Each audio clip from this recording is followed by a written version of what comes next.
Saya menggarisbawahi tadi pernyataan Uli, ya, bahwa hari ini kita syukuran untuk sebuah mujizat. Ya. Karena setahun lalu Pak Johan bercerita kepada kita, vonis dokter mengatakan usianya tinggal 18 bulan lagi. Ya. Kalau diam-diam di luar Pak Johan kita sudah bicara itu, nanti bagaimana ini, di mana makam segala macam itu. Dan ternyata setahun kemudian, dari dokter justru menunjukkan sudah bebas dari kanker. Ya. Ini sebuah mujizat, ya. Dan selalu menarik bagi kita untuk tahu why, apa yang menjadi sebab-sebab di luar ini, karena kita percaya mujizat apapun pasti ada sains di belakang itu. Pada waktunya, ya, akan terbuka itu. Ya. Nah, saya teringat kisah Stephen Hawking. Tadi saya baca-baca lagi biografi singkatnya. Di tahun 64, ketika Stephen Hawking berusia 22 tahun, dokter mengatakan sebuah vonis, usia dia tinggal 3 tahun lagi.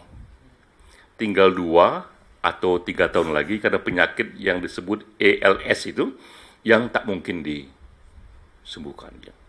Nah, itu pengalaman yang sangat shock bagi Stephen Hawking yang sedang rising star waktu itu, ya.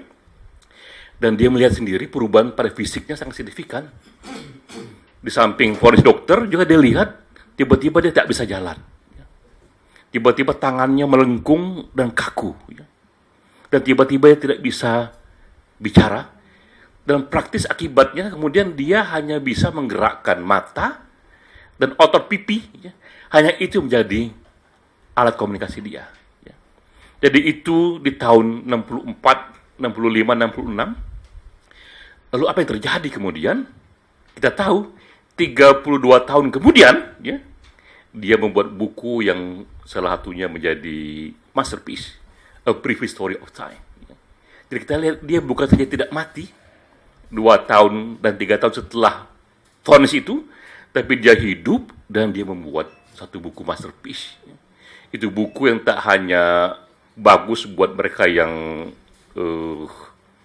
intelektual dan akademis, tapi juga bagi orang awam, karena kerumitan kosmologi itu diceritakan secara sangat populer. Ya.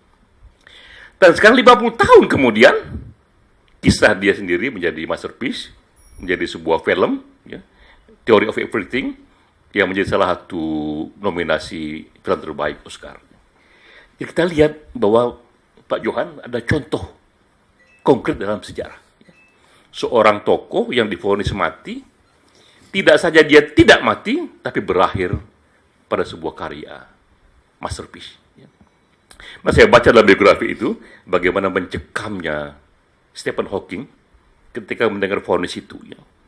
Dan dia bilang, hanya kekuatan psikologis dia yang membuat dia tak hanya survive, tapi berujung pada sebuah masterpiece. Ya. Jadi itu penting, itu kekuatan psikologis yang mengatasi keterbatasan fisik. Ya. Nah, lalu saya teringat juga ini diteorikan kemudian oleh seorang psikolog terkenal, Budi juga sering kutip itu, yaitu Viktor Frankl. Nah, Viktor Frankl mengatakan, ya, bahwa tak semua individu, tapi ada di beberapa individu itu mereka mengalami yang disebut pengalaman yang ekstrim.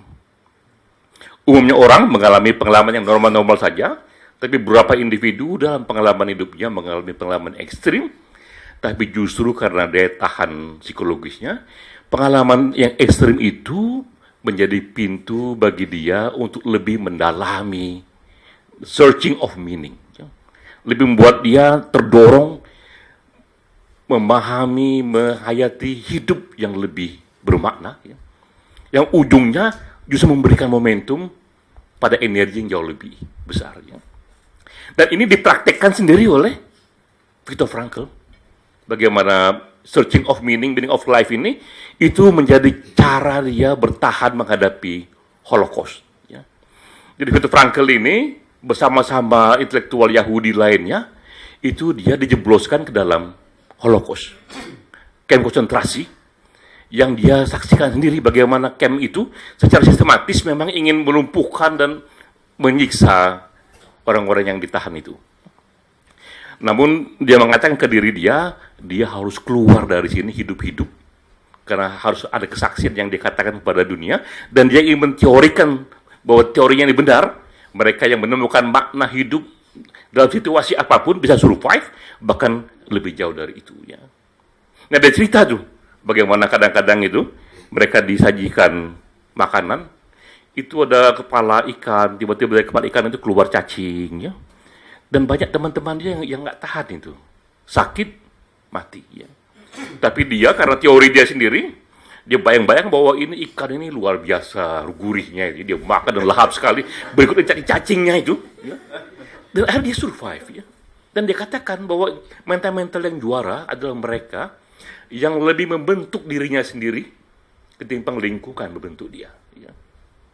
Dan dari sana kemudian dia kembangkan lagi teori dia yang menjadi logoterapi itu, bahwa searching of meaning itu adalah satu motif terkuat manusia, ya, yang justru membuat dia bisa tahan banyak sekali penderitaan. Ya. Dan ini dua contoh kasus, ya. Ada Stephen Hawking yang sakitnya itu sangat ekstrim, hanya bisa bergerak dengan otot pipi. Ya. Melalui teknologi, otot pipinya itu diberikan keyboardnya. Dari otot pipi itu bergerak kanan kiri, atas bawah, jadi itu huruf dan angka, dan kemudian bisa diterjemahkan menjadi buku. Ya. Jadi seorang yang sakit karena kebutuhan psikologisnya berujung pada masterpiece. Sementara tadi juga sakit yang lain, penderitaan dari Viktor Frankl itu, dia pun berujung pada satu karya yang sekarang dianggap sebagai satu bapak psikologi humanistik, ya, yang agak beda alirannya itu. Ya. Dulu ada Sigmund Freud, sebelum dia itu yang mengatakan bahwa perilaku manusia ini sangat ditentukan oleh masa kecil dia. Ya.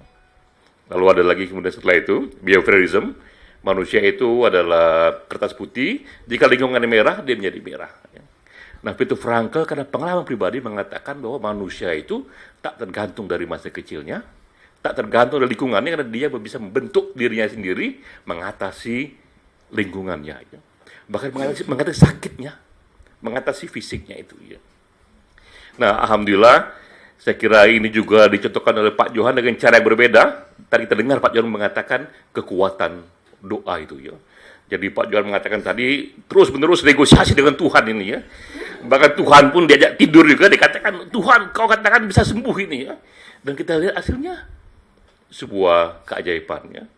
Nah, itu juga kita harap selaku murid-muridnya dan anak-anaknya ini, jika tadi sakitnya Viktor Frankl berujung pada masterpiece, ya, sakitnya Hawking berujung pada masterpiece, kita pengen juga sakitnya Pak Johan ini juga berujung pada masterpiece, ya. Karena sekarang Pak Johan sedang hampir menuntaskan satu buku penting, terjemahan puitik Al-Quran. Ya. Ini satu buku penting yang membuat kita bisa membaca kitab suci yang 1400 tahun yang lalu, tapi dengan cara yang lebih mendalam, lebih puitik, ya. Sehingga membuat kita lebih sampai kepada intisarinya itu, ya.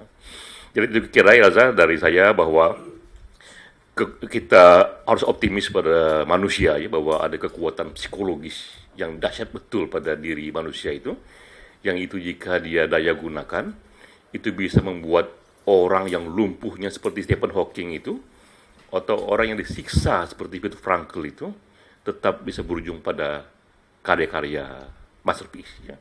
Wassalamualaikum warahmatullahi wabarakatuh.